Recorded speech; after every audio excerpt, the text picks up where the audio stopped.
talk about the college trap. The dream of college is actually a debt trap. I'm a public high school teacher, and the average amount that it takes for a student to go to a university, to go to a four-year college, is $42,000 a year. $42,000 a year.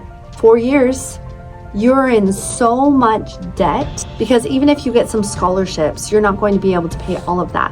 Most students, even if they get the most successful jobs, say you become a lawyer or a doctor, you're not able to pay that off well into your 30s and beyond.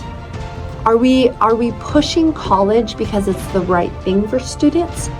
Or are we pushing college because it's what we've always done? I no longer think that college is...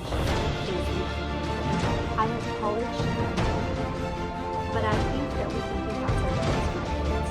Are we teaching our kids how to be successful? Not teaching them entrepreneurship skills. We're not teaching them how to do their taxes. We're not teaching them how to build wealth. We're not teaching them how to be business owners.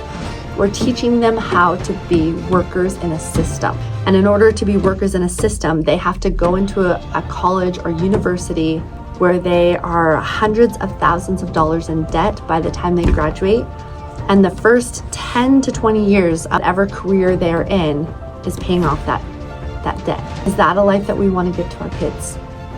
There are so many other avenues. There are so many trades. There are so many skills that we are not giving our kids that would give them a life of wealth. I think about my daughter. I want her to be able to have a career where she does not have to drop off her 6-week-old child and go to her 9 to 5.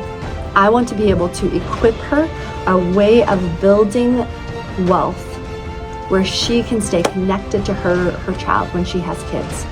And she does not have to leave her 6-week-old when she's barely healed herself and go work a job and cry in the parking lot because she feels so stuck. Because haven't we all felt like that as moms? I remember I had to drop my son off, and I would cry on my breaks as I was trying to pump and I just dried up, because your body doesn't know that you have a baby anymore. So your body you just dry up. I couldn't breastfeed anymore. I didn't have the milk for him, so I had to do formula. It was devastating. And I refuse to allow that to be my daughter's reality. I refuse for her body to not even know that she has a child and just stops producing milk because she's not able to give that child what she wants. This is what we're setting up our daughters for. And I refuse for that to be their reality.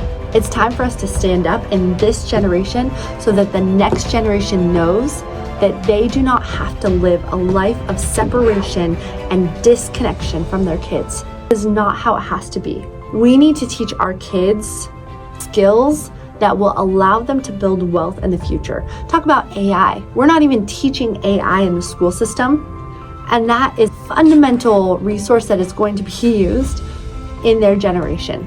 We're teaching them that, it's bad because it can write your papers. Instead of teaching them that it's bad, how about we teach them how to use it appropriately? We teach them how to be the thought leader, and we teach them how to use it in ways that are, stop telling kids that they just need to read an article or read a chapter and then write a comprehension piece. Let's start bringing critical thinking back to our kids. And I love the myth of security. That, if you just work this job and you just put in your time for 65 years and put into your retirement, half the people I know, and the statistics on how happy people are in their jobs, 93% of people, this just came out, the statistic that 93% of people in their jobs today are unhappy. You want people to work from 9 to 5, the majority of their day for 65 years in a job they hate. Quality of life that we are giving people is not okay. We have to be done. Did you know that over 5 million families in America today are homeschooling? This is an absolute revolution. It's an absolute revolution. People are saying no to a school system that is breaking their children. And make no mistake, it is breaking It is breaking their children. We have to stand up and say, no, we want something better for our kids. And is it easy? No, it's not easy. It would be so much easier to drop my kids off at a school at 7:15 and pick them up at 3:15 or 6. Majority of families are picking them up at 6 and using the after school program because they have to work. That is the easier way. But is it the better way? No. Families are disconnected. Kids' mental health is in the garbage. Kids are depressed, are anxious, and they don't know what to do. They're lost. Kids in the public school system right now are lost. And it's up to us to create solutions. And the way that we have decided to do that is we homeschool. And it has been a sacrifice, but my kids are thriving. We don't do worksheets.